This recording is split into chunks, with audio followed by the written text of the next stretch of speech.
What's good, Commanders fans? Very, very quick video right now. I told you guys I wanted to make an update about Marshon Lattimore if they came up with any news about him, and the injury report definitely is telling. Now, it's not the end-all be-all for Sunday, but so Marshon Lattimore was a DNP. He was on the side field.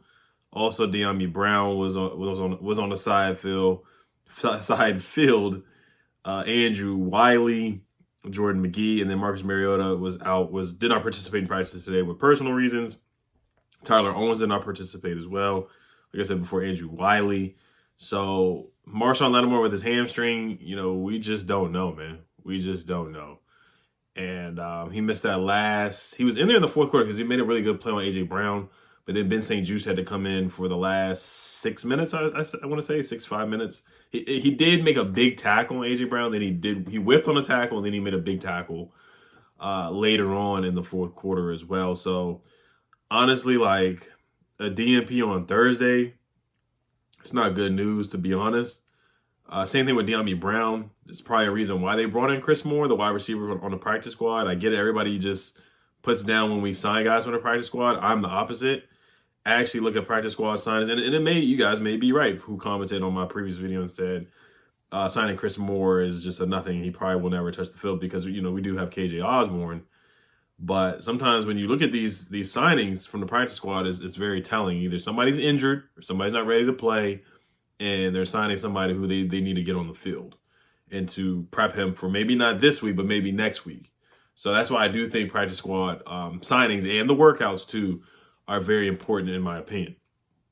So De'Ami Brown being out, not participating on a Thursday, especially with a day off, a rest day on Wednesday, which was Christmas, it just doesn't look too good. Same thing with Marshon Lattimore and the Falcons. They got good receivers, guys. Drake London, Darnell Mooney.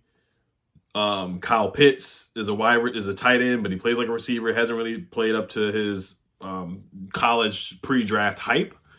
But he can go out there and cook. If they line up in the slot, don't be surprised. They line up as a receiver. He can go out there and make stuff happen. He can make something shake. So they have good weapons for sure on the offense. And Bijan Robinson, he's like a receiving back out there too. He's a versatile back that can do both. That can catch the ball out of the backfield and line up as a wide receiver too. So then you got Michael Penix, he's gonna throw the football down the field. He's gonna take chances. He's gonna take opportunities. He's going to throw tight window passes. I mean, that's just the way he played in college. I get it's the pros, and it's going to be different. But he is going to take chances. I feel like he's going to be aggressive on Sunday. Now, they did kind of have some training wheels on him and whatnot. A lot of wide open receivers, a lot of yak for Darnell Mooney, yak for Bijan Robinson here and there. But he did make some good throws, and he didn't, set the world on fire or anything like that. But he hit a bad drop from Kyle Pitts. That should have been a nice pass for a first down, I believe. But Michael Penix he's gonna be aggressive. He's gonna be aggressive. I have a feeling he's gonna be aggressive. And they're gonna run the ball a lot with Bijan Robinson too. Now Mikey Sanders still did get the interception on Michael Penix in the championship game, but he's going to be aggressive. So you just gotta be ready for that. And if Ben St. Juste has to step up and play, Michael Davis may have to be elevated, and then we just go back to basically square one where we were with the cornerback room. Now on the bright side, and what I will say about Marshon, I know people overreact about the trade and did we get duped? Did we trade for damaged goods and stuff like that? I would still pump the brakes on it. But honestly, it is disappointing that the whole season, if he only plays 1 or 2 games, and I guess we're going to make the playoffs. Like I said, I'm not scared to say it. I guess a playoff game, which would be the most important game. But, we traded him. How long ago did we trade for him? Excuse me. We traded him right after the Giants game. So he would have missed, 6 games or something like that? Just going to look that up real quick. I'm going to move on to the positive news here. So he missed, we traded for him after the Giants game. Okay. So he missed the Steelers game, 1 game Cowboys. So 1, 2, Steelers, Cowboys, Eagles game. The first Eagles game on Thursday night, and the Titans game, he missed that game. So he missed 4 games since we brought him in. And that was on November 5th. That was the trade deadline. So he didn't play the first game until December 15th. So it was a month and 1.5 weeks. So basically a month and a half until he played his first game against the Saints. Then he played again against the Eagles. And then now, most likely, it looks like he may miss this game against the Falcons, like I said. So we've seen guys do DNP Wednesday, Thursday, and then play, like Alvin Kamara against us, but that was for an illness. This is for an actual hamstring injury. So once again, like I said, I'm not a doctor. I'm not in the building, so we'll just see what happens with that. But De'Ami Brown, I'm like I said, the signing of Chris Moore, I get it. He's not a huge, big-name player or done a lot in the last couple of years. But the signing of Chris Moore, to me, who is similar to De'Ami Brown, just tell him to go, run a go route, and give him a screen pass. To me, that says De'Ami Brown's not going to be available. But KJ Osborne needs to play. Like, no excuses Sunday night. He needs to play. He needs to be on the field and suited up and running routes. Let's see here. So, good news. Jonathan Allen, full participant with the pectoral injury. He said that he's ready to play. He says he's ready to play. Quote, I'm ready to play. Ready to be on the field again, end quote. That was the interview that he had earlier today. So, he said he's expecting this from Nicky Javala as well. Said he's expecting to play Sunday versus the Falcons. Quote, it should be this week, but if not, I'll be ready whenever the time comes to get back out there. So, I mean, him coming back is going to be huge. Him pass rushing and pressures. He just has to finish plays. And then, of course, him slowing down Bijan Robinson. Him with that Alabama wall and just the rotation of John Allen, Deron Payne, Johnny Newton, Sheldon Day, and Carl Davis. I don't know if Carl Davis is going to be inactive. I know Fedarian Mathis has been inactive on game days, but one of the guys most likely is going to be inactive. But the Alabama wall and Johnny Newton and Sheldon Day, that's what we've been waiting for, to see these guys play together for sure. So I'm excited to see Jonathan Allen. I know people have mixed reviews on Jonathan Allen, but he's been a great player, 2-time Pro Bowler, top 100 player in the league. I'm excited for John Allen to see what he does and what he brings to the table. If he can bring that 2022, was it the 2021 season where he had a great season, either the 2021 or the 2022 season. Even in his down seasons, he's been productive. He just, of course, hasn't lived up to the contract and to the hype as in recent years. But he's still a darn good player. Like, you would love to have him on the team. And he's been a captain for years. So Jonathan Allen definitely would help the defense for sure.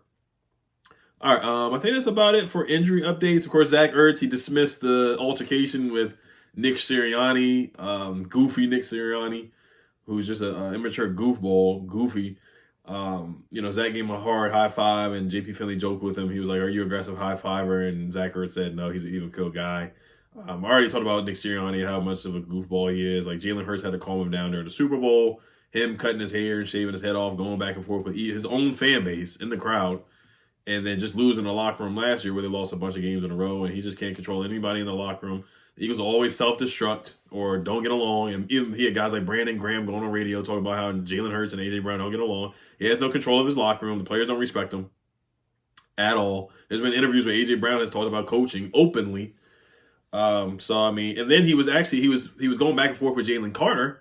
And Jalen Carter, the defensive line coach for the Eagles, had to stop Nick Sirianni from yelling at Jalen Carter for one play. So it's just a lot of dysfunction with the Eagles. Their talent is so good to the point that's why they win games, but their coaching is just very underwhelming. And he's been on the hot seat. Even though they've won games, he's been on the hot seat for like the past year and a half.